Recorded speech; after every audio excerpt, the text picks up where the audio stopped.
Hello everyone, today I am explaining you chapter 23, diary entry from your book Guided Steps to English Grammar class 6th। तो ये diary entry क्या होती है? आपने कभी सुना है कि कई मूवीज़ में आता है और कई बच्चे होते हैं वो कहते हैं कि हम तो डायरी लिखते हैं, अपनी डायरी में लिखते हैं कि आज मैंने क्या किया और आज मैंने क्या स्पेशल देखा या फिर मैंने आज क्या करने का सोचा है या आज कोई स्पेशल दिन था, आज मेरे पापा ने मुझे गिफ्ट दिया या फिर आज मेरा बर्थडे था। तो क्या होता है डायरी एंट्री में हम क्या करते हैं, अपनी जो यू कैन से सीक्रेट्स होती हैं या फिर अपनी पर्सनल बातें जो हम याद रखना चाहते हैं उसको हम लिखते रहते हैं। क्या होता है like there are so many people who write diary regularly. बहुत सारे ऐसे लोग होते हैं जो कि रेगुलरली डायरी लिखते हैं। ये क्या होता है, एक पर्सनल फॉर्म ऑफ राइटिंग होती है, खुद के लिए, अपने खुद की लर्निंग के लिए, अपने खुद के यू कैन से एक्सपीरियंसेस को भूल ना जाने के लिए। कि कई बार होता है ना कि ये चीज़ मेरे को बहुत अच्छी लगी, कहीं मैं बाद में भूल ना जाऊँ। तो क्या होता है, it helps in learning about important episodes और happening in any person's life. कि तुम्हारी ज़िंदगी में, किसी पर्सन की ज़िंदगी में क्या इंपॉर्टेंट चीज़ें हुई हैं, क्या इंपॉर्टेंट ऐसी घटनाएं हुई हैं जिनको वो याद रखना चाहते हैं। तो ये क्या होता है, कोई इसके लिए कोई रूल्स नहीं होते कि आपने किस तरह से लिखना है, कोई ऐसे क्रिएटिविटी कुछ ऐसा आपको टेस्ट नहीं किया जाता है इसके अंदर, क्योंकि आपकी खुद की है ये राइटिंग, खुद आप अपने आप को ही यू कैन से आपके लिए ही है ये। तो इसमें कोई fast and hard and fast rule नहीं होता है। तो इसका फॉर्मेट क्या होता है डायरी राइटिंग का, आप लिखते हैं इसमें डे एंड डेट, लाइक जैसे मंडे लिख दिया, फिर डेट लिख दी और फिर आपने लिख दिया टाइम और फिर क्या हुआ, मतलब इस दिन क्या हुआ, ठीक है। और फिर आपने अपने लिए लिख सकते हैं लाइक कोई पर्सनल प्रोनाउन लिखते हैं, जैसे कि हम बोलते हैं ना कि like I went with my sister या I went with my friends, I enjoyed. आप बार बार अपना नाम नहीं लिखते, या फिर अपने बारे में जब आप एक्सप्लेन करते हैं तो आप प्रोनाउन ही बोलते हैं। आप अब ये नहीं बोलते कि सीमा गई या ज्योति गई, अपना खुद का नाम नहीं बोलते हैं, आप वहाँ पे आई या वी का यूज़ करते हैं और एंड में अपना नाम लिखते हैं और सिग्नेचर करते हैं, ठीक है। तो इसमें कुछ रूल्स हैं डायरी राइटिंग के लिए कि आपको क्या रूल्स फॉलो करने चाहिए। Right diary when something interesting happens, don't write it every day.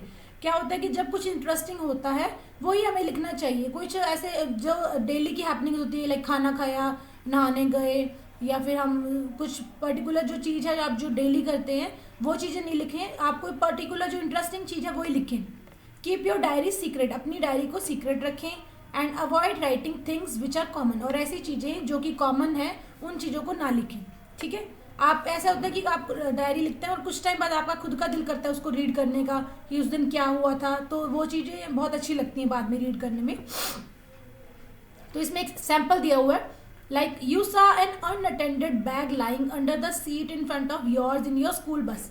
क्या हुआ, यू सा मतलब देखा, सी का सेकेंड फॉर्म है ये, सी सा होता है ना, तो आपने सी सा सीन होता है, तो सेकंड फॉर्म है कि आपने देखी एक अनअटेंडेड बैग, एक बैग जो कि अनअटेंडेड था, मतलब वो उसको उसकी तरफ कोई ध्यान नहीं दे रहा था, या फिर कह सकते हैं कि वो किसका था कोई भी नहीं जानता था। एक बैग था, आपने देखा आपकी स्कूल बस में आपकी सीट के बिल्कुल आगे नीचे पड़ा हुआ था। यू क्राइड आउट, आपने आवाज़ मारी, चीख मारी। And all the students including the bus driver got off the bus immediately. और फिर क्या हुआ, जैसे आपने चीख मारी सारे स्टूडेंट, सारे बच्चे और बस ड्राइवर सभी बस से एकदम से नीचे उतर गए। Right a diary entry about the incident, तो आपने क्या करना है, यहाँ पर आपने अपनी एक डायरी एंट्री लिखनी है कि आपने उस दिन क्या देखा और क्या हुआ। सबसे पहले हमने बताया था, सबसे पहले आप लिखेंगे डे, फिर आप लिखेंगे डेट, फिर आप लिखेंगे टाइम, ठीक है। फिर क्या हुआ आप लिखेंगे as usual my school bus arrived at the same place. As usual मतलब नॉर्मल दिनों की तरह आज भी मेरी जो स्कूल बस थी वो सेम प्लेस पर, सेम जगह पर आ गई। I got in the bus, मैं बस में बैठ गई। As soon as I took my seat I saw an unattended bag lying under the seat next to mine. जैसे ही मैं सीट पर बैठी तो मैंने देखा कि सामने मेरी सीट के नीचे, मेरी सीट के सामने वाली सीट के नीचे एक बैग पड़ा हुआ है जो किसी का नहीं है, मतलब अनअटेंडेड है, पता नहीं किसका है वो, और वो बिल्कुल मेरी सीट के नेक्स्ट पड़ा हुआ था। I also heard N unusual sound coming from the bag, मुझे एक आवाज़ भी सुनाई दी जो कि बहुत अनयूजुअल थी, जो मैंने पहले कभी सुनी नहीं थी, बहुत ऑकवर्ड सी आवाज़ मुझे सुनाई दी जो कि बैग में से आ रही थी। I thought the bag might contain N explosive, मुझे लगा कि शायद बैग में कुछ एक्सप्लोजिव हो सकता है, मतलब कुछ फटने वाली चीज़, जैसे बॉम्ब एक्सप्लोजिव होता है ना, फट जाता है, तो वो कहते हैं कि मुझे लगा कि इस तरह की कोई चीज़ उसमें हो सकती है। I at once made an alarm, मैंने अलार्म लगा दिया। क्या तुमने कैसे अलार्म लगाया? यहाँ पर ये काइंड ऑफ यू कैन से एक फ्रेज है, जब आप अलार्म सेट करते हैं तो अलार्म बजता है ना, तो इसमें क्या है, मैंने अलार्म लगा दिया मतलब मैंने चीख मारी, मैंने सभी को एकदम से सचेत कर दिया। All the students including the bus driver got off the bus, सभी बच्चे और बस ड्राइवर बस से नीचे उतर गए। Later it was found that the bag contained a bomb which was immediately defused. Later मतलब बाद में ये पाया गया कि जो बैग था उसके अंदर एक बॉम्ब था और उसको इमीडिएटली मतलब तभी ऑन द स्पॉट ही उसको डिफ्यूज़ कर दिया गया, मतलब उसको बंद कर दिया गया, उसको लाइक वो बच नहीं पाएगा। Thank God for making me alert and saving the leaves of so many people. Thank God, मैं भगवान का शुक्रिया अदा करती हूँ कि उन्होंने मुझे अलर्ट कर दिया, सावधान कर दिया और बहुत सारे लोगों की जान बचा ली। तो आगे नीचे लिख दिया दिव्या मेहता और दिव्या मेहता के साइन। ठीक है, तो this is all about you can से डायरी एंट्री। एक डायरी एंट्री में आप किस तरह से लिख सकते हैं, यहाँ आपने एक इंसिडेंट के बारे में बताया है, ऐसे ही आपके अलग अलग इंसिडेंट्स हैं। आपको यहाँ क्लियर नहीं दिख रहा, जानबूझ के मैंने इसको ब्लर किया है ताकि आपको क्लियर ना दिखे, because you have to write on your own, आपने खुद ही लिखनी है ये। अब यहाँ पे एक शॉर्ट एंट्री क्या लिखनी है, data entry about your birthday you recently celebrated with your family and friends. आपने यहाँ पे क्या लिखना है, अपने बर्थडे के बारे में लिखना है कि आपने अपनी फैमिली और फ्रेंड्स के साथ अपना बर्थडे किस तरह से सेलिब्रेट किया। तो क्या करेंगे, सबसे पहले आप डे लिखेंगे, डेट लिखेंगे, टाइम लिखेंगे और फिर आप यहाँ से शुरू कर देंगे कि मैंने आज क्या क्या किया। ठीक है, इस तरह से आप अपना बर्थडे के बारे में लिखेंगे, आपने खुद ही लिखना है ये। ठीक है, और कल आपने सेंड करना है तो मैं आपको इसका और भी भेजूंगी कि इसमें क्या सही होना चाहिए। आपने जो फील किया, महसूस किया, वो आप अपनी भाषा में लिखेंगे जितना आपको समझ आता है। ठीक है, ऐसे ही नेक्स्ट है, you were going along with your classmates on an educational trip to Agra, write a diary entry describing your experience of the trip. आप जा रहे हैं अपने क्लासमेट्स के साथ, अपने फ्रेंड्स के साथ ट्रिप पर जा रहे हैं, एजुकेशनल ट्रिप। एजुकेशनल मतलब something you will go and you will learn something from there, वहाँ पे कुछ ऐसी इंटरेस्टिंग चीज़ें देखेंगे जो आपका ज्ञान भी बढ़ाएगी। तो आपने वहाँ पर क्या क्या किया वो सारा कुछ आपने डिस्क्राइब करते हुए इस डायरी के अंदर लिखना है। ऐसे नेक्स्ट है, you participated in the inter state table tennis championship and won the match. आपने क्या किया, टेबल टेनिस मैच में पार्ट लिया और वो जीत गया।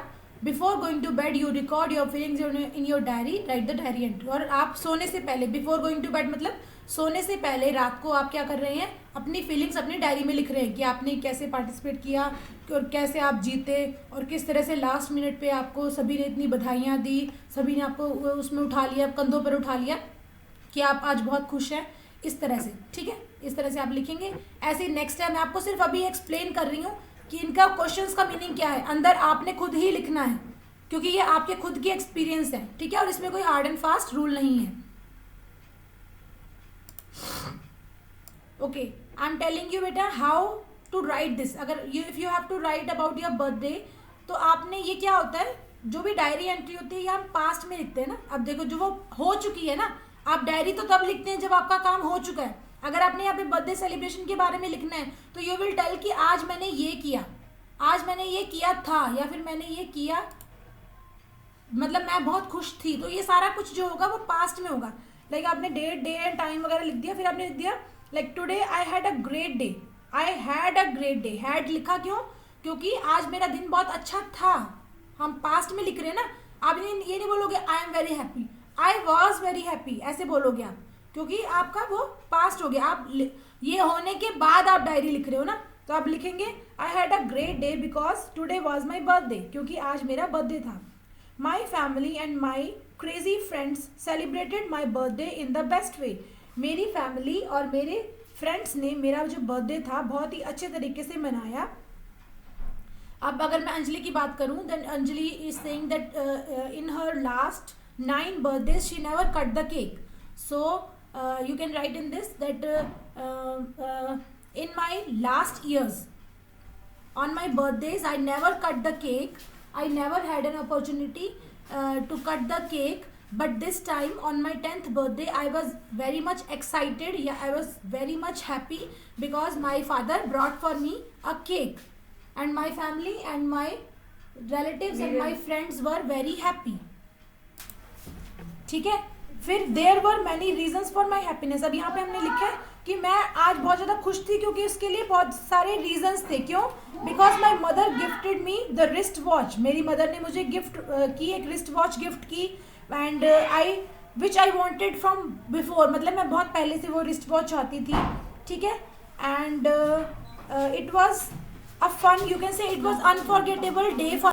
अंडरस्टूड बेटा? सभी को समझ आया कि हम जो भी डायरी में लिखेंगे उसको हम लिखेंगे पास्ट टेंस में। ठीक है, पास्ट टेंस में लिखेंगे that it was unforgettable day for me, it was very fun for me, I can never forget that day and I am very happy that my parents and my grandparents blessed me and my friends joined me. सब कुछ you will write in past only. ठीक है, understood? इसी तरह से ही आपने बाकी भी लिखनी है। सबसे पहले आपने आज ऐसे करना है, आज आपने सिर्फ ये वाली लिखनी है, अपने बर्थडे को एक्सप्लेन करते हुए लिखनी है। अगर किसी ने बर्थडे सेलिब्रेट नहीं किया है तो आपने फेक लिख देनी है, बिकॉज अब ये इसमें असाइनमेंट में तो आपको करनी पड़ेगी ना कि अगर आपका बर्थडे होता तो आप कैसे करते, वही चीज़ें आपने यहाँ पे एक्सप्लेन करनी है। ठीक है, अंडरस्टूड?